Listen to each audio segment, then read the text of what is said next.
तो आज हम आप सभी को बताएंगे कि यश कुमार मिश्रा लंदन जाने के बाद क्यों भूल बैठे निधि झा को। तो वीडियो में आगे बढ़े और आप सभी को इस वीडियो की पूरी सच्चाई बताएंगे और दिखाएंगे। लेकिन उससे पहले आप सभी वीडियो को लाइक नहीं किए हैं तो जल्दी से लाइक कर ले, सब्सक्राइब कर ले और शेयर करना ना भूले। तो जहाँ तक आप सभी जानते हैं कि यश कुमार मिश्रा अपने आने वाली फिल्मों को लेकर काफ़ी ज़्यादा बिजी रह रहे हैं। लेकिन बात करेंगे निधि झा के बारे में, तो निधि झा इंडिया में बिल्कुल ही अकेली हो गई हैं, जो कि आप सभी इस वीडियो के माध्यम से देख सकते हैं कि निधि झा कितनी अकेली महसूस कर रही है। लेकिन हम यहाँ बात कर रहे हैं यश कुमार मिश्रा के बारे में कि आखिर यश कुमार मिश्रा लंदन जाने के बाद क्यों भूल बैठे निधि झा को। तो चलिए बिना देरी के हम आप सभी को इस वीडियो की पूरी सच्चाई बता देते हैं। तो जहां तक आप सभी जानते हैं कि यश कुमार मिश्रा अपने आने वाली फिल्मों को लेकर काफ़ी ज़्यादा बिजी हो गए हैं, जो कि आप सभी इस वीडियो के माध्यम से देख सकते हैं।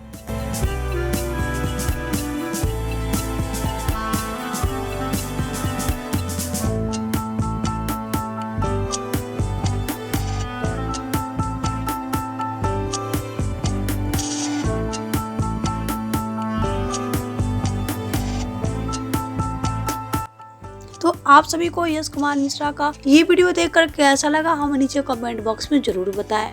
वीडियो अच्छा लगा हो तो वीडियो को लाइक कर ले, सब्सक्राइब कर ले और शेयर करना ना भूले।